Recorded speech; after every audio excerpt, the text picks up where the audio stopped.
Hello नमस्कार दोस्तों, स्वागत है आप सभी का आपके अपने चैनल होमलैंड एकेडमी पे। आज हम पढ़ने जा रहे हैं क्लास 10 के केमिस्ट्री का chapter chemical equation and reaction. तो चैप्टर शुरू करते हैं, काफी सिंपल और पहला चैप्टर है। तो चैप्टर शुरू होता है हमारा फिजिकल एंड केमिकल चेंज बताते हुए। आप दिन भर सुबह से लेकर शाम तक आप तमाम चीजें देखते हो। सुबह आप उठते हो, आप चाय बनाते हो, उसके बाद आप दूध से दही बनते हुए देखते हो, कहीं पे आप किसी बुजुर्ग को देखते हुए, किसी बच्चे को देखते हो, आप कई बार बर्फ को मतलब जमाते हुए, कोल्ड ड्रिंक में आइस क्यूब देखा आपने, फिर उबलता हुआ पानी भी देखा। ये सारी चीजें क्या है, ये सब कुछ कहीं ना कहीं चेंज दर्शा रहा है। चेंज जैसे कि आपका देखिए दूध से दही बनना, वो क्या है, वो एक परमानेंट चेंज है। क्या वापस से दही दूध बन सकती है? बिल्कुल नहीं। अच्छा, आपने देखा पानी उबलते हुए, क्या उबला हुआ पानी वापस ठंडा हो सकता है? बिल्कुल हो सकता है। तो आप इन्हीं दोनों एग्जांपल्स को कंपेयर करिए। एक एग्जांपल आपका परमानेंट चेंज दिखा रहा है और एक एग्जांपल आपका टेम्परेरी चेंज दिखा रहा है। जिस चेंज को आपने रिवर्स कर लिया उस चेंज को आप क्या कहेंगे? फिजिकल चेंज कहेंगे। फिजिकल चेंज में क्या होता है, आइडेंटिटीज बरकरार रहती है। जो पानी है वो H2O में ही रहेगा, उसका कंपोजिशन चेंज नहीं होगा। टेम्परेचर चेंज होगा, टेम्परेचर आपका इंक्रीज करेगा, वापस से टेम्परेचर डिक्रीज कर जाएगा। उसका इंटरमोलिकुलर फोर्स क्या होगा, एक बार एक्सपैंड करेगा, वापस से कॉन्ट्रैक्ट कर जाएगा। लेकिन केमिकल चेंज जब एक बार हो जाता है तो केमिकल चेंज में आइडेंटिटीज चेंज हो जाती है। कभी भी आइडेंटिटीज चेंज हो जाने के बाद वापस से उसको रिवर्स नहीं किया जा सकता है। तो अब हम आगे पढ़ते हैं। फिजिकल चेंज आप जान गए, फिजिकल चेंज एक रिवर्सिबल चेंज होता है जो टेम्परेरी इन नेचर होता है, इसमें आइडेंटिटीज प्रिजर्व रहती हैं। लेकिन केमिकल चेंज क्या होता है? केमिकल चेंज में आपके चेंज परमानेंट हो जाती है। तो केमिकल चेंज कैसे टेक प्लेस करता है? उसके लिए कोई ना कोई केमिकल रिएक्शन होती है। केमिकल रिएक्शन मतलब आपका दो रिएक्टेंट होगा, वो आपस में रिएक्ट करेगा, रिएक्ट करने के बाद वो प्रोडक्ट बना देगा। लेकिन प्रोडक्ट की आइडेंटिटी दोनों रिएक्टेंट से अलग होगी। वापस से कभी भी जो आपका रिएक्टेंट है, जो प्रोडक्ट है, प्रोडक्ट बन जाने के बाद वापस से वो रिएक्टेंट नहीं कन्वर्ट हो पाएगा। वो चेंज क्या होगा, एक परमानेंट चेंज होगा। फिर केमिकल रिएक्शन क्या होता है? केमिकल रिएक्शन हमेशा आपका रिप्रेजेंट करने के लिए आप कुछ सिंबल्स का यूज करते हो। केमिकल रिएक्शन देखिए यहां पे लिखा हुआ है, magnesium plus oxygen give rise to magnesium oxide. यहां पे आपने क्या देखा, यहां पे आप देख रहे हैं हमने केवल सिंबल्स लिया है।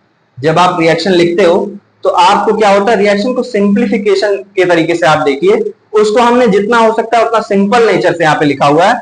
जिससे हमने क्या किया, मैग्नीशियम का हमने केवल Mg, उसका एक जो एलिमेंटिक सिग्नल होता है बस वही यूज किया है। ऑक्सीजन और आगे रिएक्शन दिखा दी है।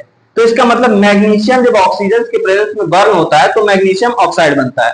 सेम यहाँ पे हम देख रहे हैं, जिंक को हम हाइड्रोक्लोरिक सल्फ्यूरिक एसिड में मिला रहे हैं तो क्या बन जा रहा है, जिंक सल्फेट बन जा रहा है। और साथ ही साथ क्या हो जा रहा है, यहाँ पे हाइड्रोजन गैस हमारी इवॉल्व हो रही है। तो ये रिएक्शन क्या दर्शा रहा है आपको, ये प्रॉपर एक केमिकल रिएक्शन को आपने एक सिंबॉलिक रूप में यहाँ पे देख लिया। तो जब भी केमिकल रिएक्शन होता है तो दो चार फिनोमिनाज हैं जो परफॉर्म होते हैं, जैसे फॉर्मेशन ऑफ पीपीटी, प्रेसिपिटेट का बनना, या फिर आप कह सकते हो टेम्परेचर चेंज।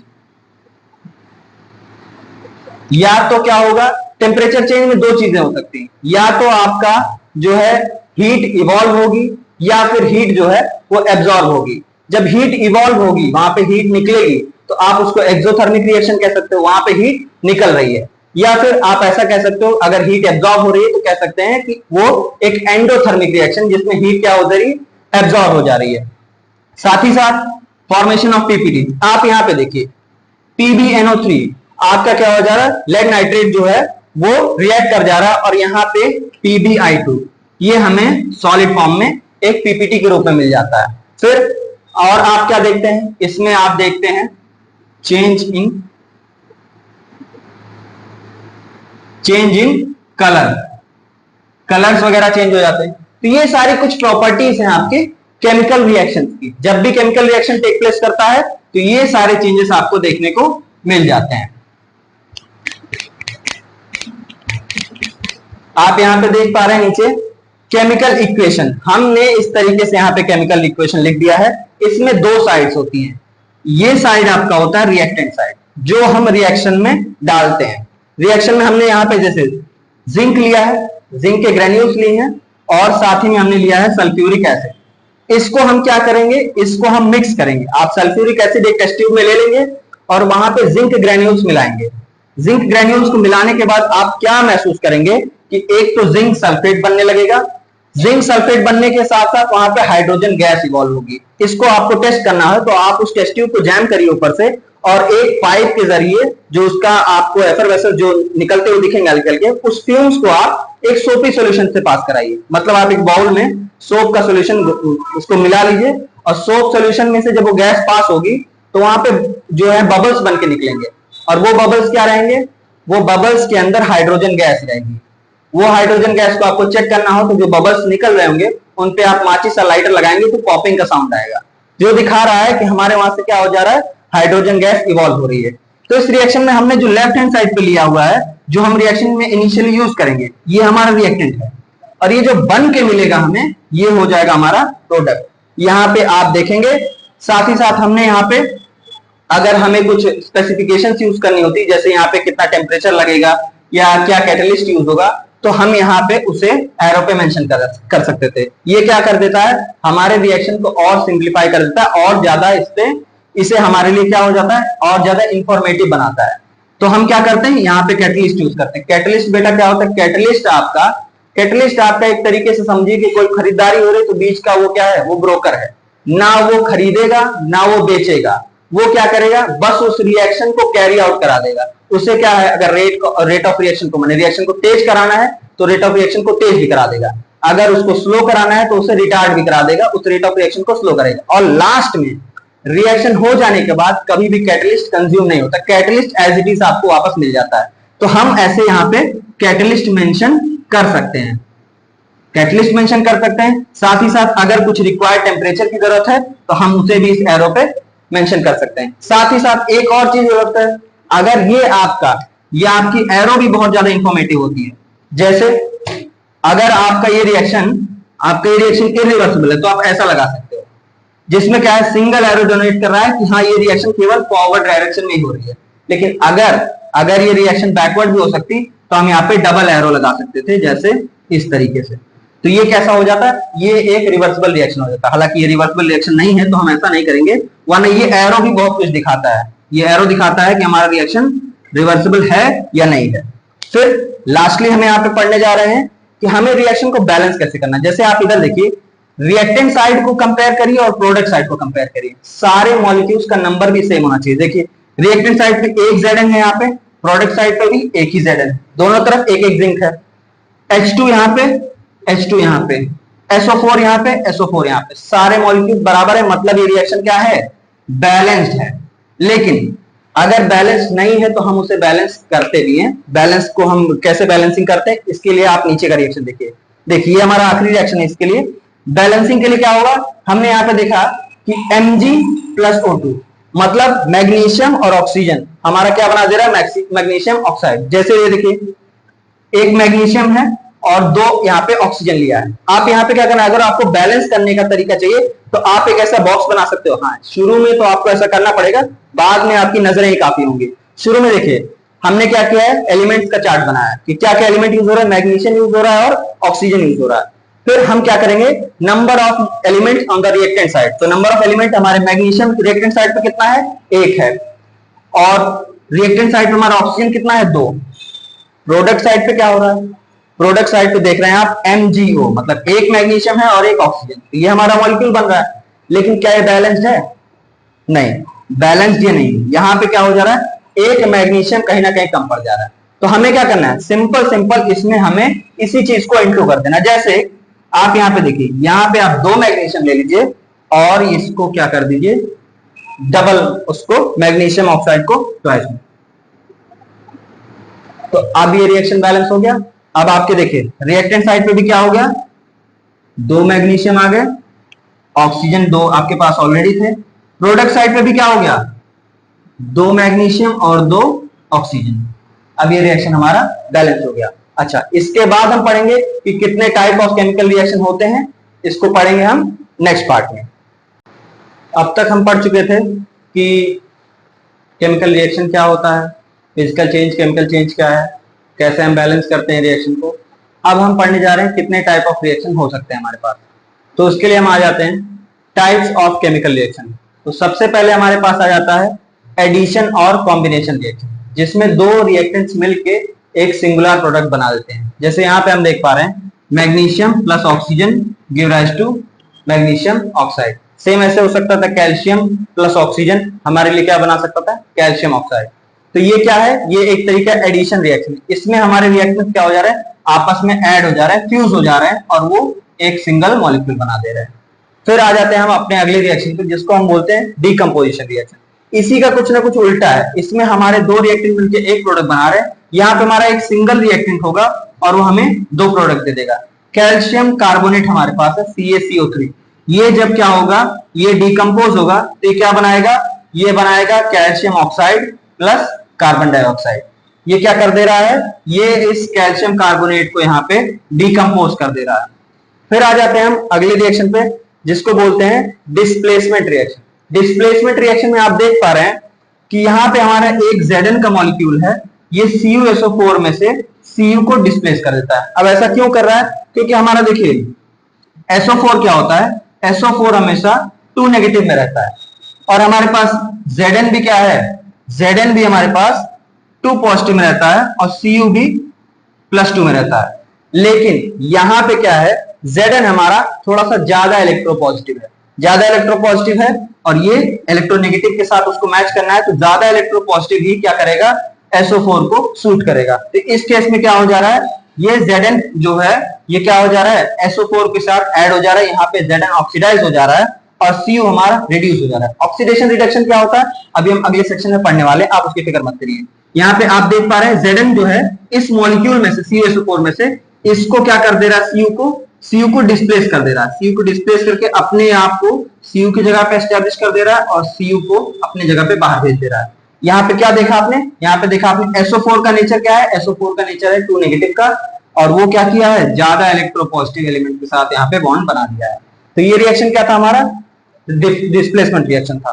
अब अगले नीचे हम देख रहे हैं अगले सेक्शन में डबल डिस्प्लेसमेंट। इसमें क्या हो जा रहा है, इसमें डिस्प्लेसमेंट क्या हो रहा है, डबल हो रहा है। जैसे NaOH है और आपका HCl है, इसमें क्या हो जा रहा है, NaOH में से आपका Na जो है Na पॉजिटिव में जाएगा और OH जो है आपका नेगेटिव में जाएगा।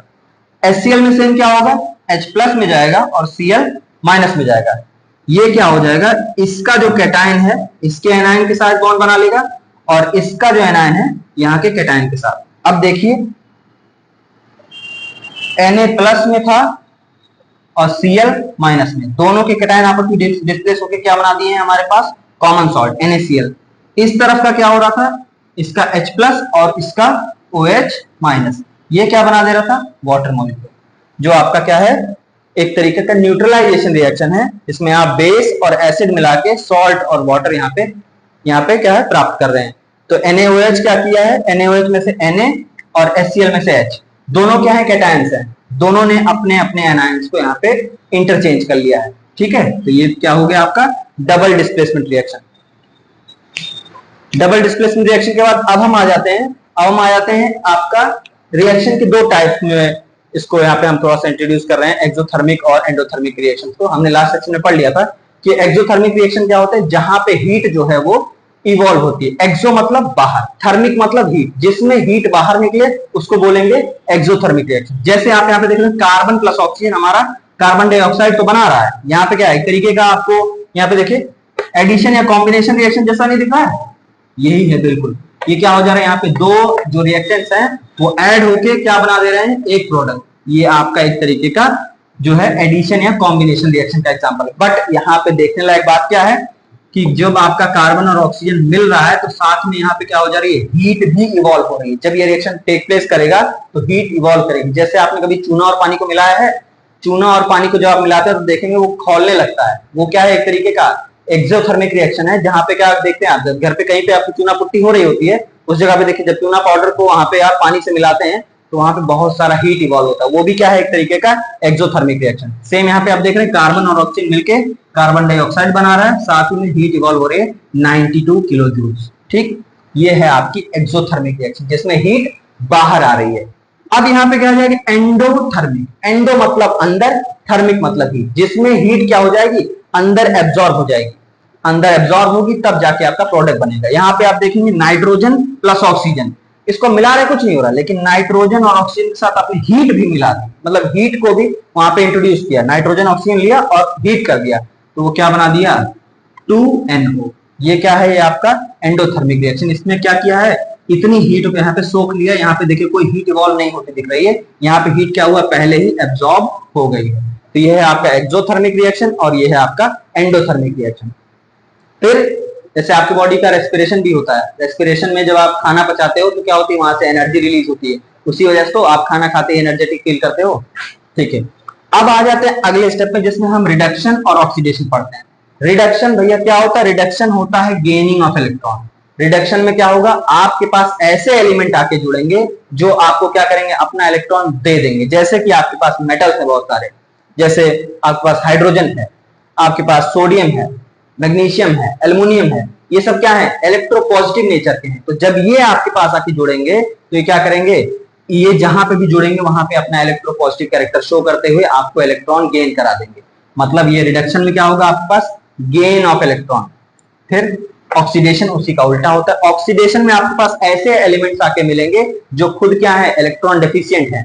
वो क्या करेंगे, जहां पे भी जुड़ेंगे वहां का इलेक्ट्रॉन ले लेंगे।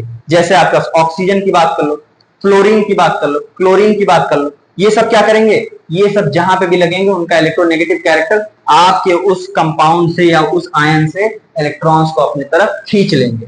तो जहां पे इलेक्ट्रॉन्स खींच लेंगे वहां पे इलेक्ट्रॉन को तो लॉस हो गया ना, तो वो क्या हो गया, ऑक्सीडेशन मतलब लॉस ऑफ इलेक्ट्रॉन। लेकिन यहाँ पे आपने देख लिया रिडक्शन मतलब गेन ऑफ इलेक्ट्रॉन, ऑक्सीडेशन मतलब ऑक्सीडेशन, रिडक्शन मतलब गेन ऑफ इलेक्ट्रॉन, ऑक्सीडेशन मतलब लॉस ऑफ इलेक्ट्रॉन। लेकिन एक चीज जो आपको एजेंट वाली बातें जब आएंगे, मान लीजिए जो आप बात करेंगे रिड्यूसिंग एजेंट की, तो रिड्यूसिंग एजेंट क्या होंगे, ऐसे एजेंट जो रिड्यूसिंग करा रहे हैं। तो रिड्यूसिंग कराने वाले एजेंट क्या हो रहे हैं, खुद अपना इलेक्ट्रॉन दे रहे हैं, मतलब खुद ऑक्सीडाइज हो रहे हैं। एल्युमिनियम अगर मान लो Al3+ था तो 3 इलेक्ट्रॉन अपना दे दिया, लेकिन क्या हुआ, उसका खुद का 3 इलेक्ट्रॉन गया ना। तो रिड्यूसिंग एजेंट क्या कर रहे हैं, खुद तो सामने वाले को रिड्यूस कर रहे हैं, लेकिन अपने आप को ऑक्सीडाइज कर रहे हैं, मतलब अपना इलेक्ट्रॉन लूज कर रहे हैं, आपको इलेक्ट्रॉन दे रहे हैं। सेम यहाँ पे ऑक्सीडाइजिंग एजेंट भी क्या है, आपको तो ऑक्सीडाइज कर रहे हैं, मतलब आपको यानी आपकी जो रिएक्शन में जो आपके रिएक्टेंट या प्रोडक्ट की बात कर लो, उसमें क्या है, ऑक्सीडाइजिंग एजेंट उस क्या कर रहे हैं, उस मॉलिक्यूल को, उस कंपाउंड को, उस आयन को इलेक्ट्रॉन उसका खींच रहा है, लेकिन खुद क्या कर रहा है, इलेक्ट्रॉन गेन कर रहा है। मतलब आप सामने वाले के इलेक्ट्रॉन वो छीन रहा है लेकिन अपने पास ला रहा है, तो मतलब आपको ऑक्सीडाइज कर रहा है, लेकिन खुद क्या हो रहा है, खुद रिड्यूस हो रहा है। तो रिड्यूसिंग एजेंट, ऑक्सीडाइजिंग एजेंट आपको यहाँ पे क्लियर हो जाएगा। फिर आ जाते हैं हम लास्ट टॉपिक पे। अपने लास्ट टॉपिक में दो है हमारे पास, एक है कोरोजन और एक होता है रेंसिडिटी। कोरोजन क्या होता है, कोरोजन भैया होता है जब लोहे को आप देखेंगे बाहर रख देंगे तो लोहे में क्या होगा, लोहे में ऑक्सीडेशन हो जाएगा। लोहे में, लोहा जो आपका मेटल है वो क्या होगा, ऑक्सीजन के और वाटर के यानी मॉइस्चर के कंटेंट में आते ही लोहा जंग खाने लगता है। वही जो रस्ट होता है, जो जंग खाता है, उसी को बोलते हैं कोरोजन। कोई भी मेटल जब वो ऑक्सीजन और मॉइस्चर यानी वाटर के कंटेंट के उसमें आएगा कांटेक्ट में, तो वो क्या होगा, वो जंग लग जाएगा उसमें और लोहा खराब हो जाएगा। ठीक है, उसी को बोलते हैं कोरोजन। वो एक तरीके का ऑक्सीडेशन हो रहा है। यहाँ पे सेम रेंसिडिटी क्या होती है, रेंसिडिटी भैया कहीं आपने सड़ा हुआ बदबूदार खाना देखा होगा, वही है रेंसिडिटी। मतलब खाना जब आप बनाते हो तो उसमें क्या होता है, फैट होता है, ऑयल होता है, मतलब उसमें क्या होता है, ये आपके फैट और ऑयल होते हैं, ये क्या हो जाते हैं, ये जब भी हवा के कांटेक्ट में आते हैं, मतलब आप खाना खुला रख दो, खुला रख दोगे तो वहां पे हवा के कांटेक्ट में आते क्या होगा, उसका ऑक्सीडेशन हो जाएगा। और वो ऑक्सीडेशन फैट और ऑयल का होते ही बदबूदार स्मेल वो उठेगी वहां से, वो आपका खाना फिर खाने लायक नहीं रह जाएगा। इसी प्रोसेस को बोल रहे हैं रेंसिडिटी। ठीक है, तो यहीं पे हमारा चैप्टर ये खत्म होता है। उम्मीद करूंगा आपको ये चैप्टर पसंद आया होगा, और अगर पसंद आया है तो बिल्कुल आप अपना सपोर्ट बरकरार रखिए। Thank you.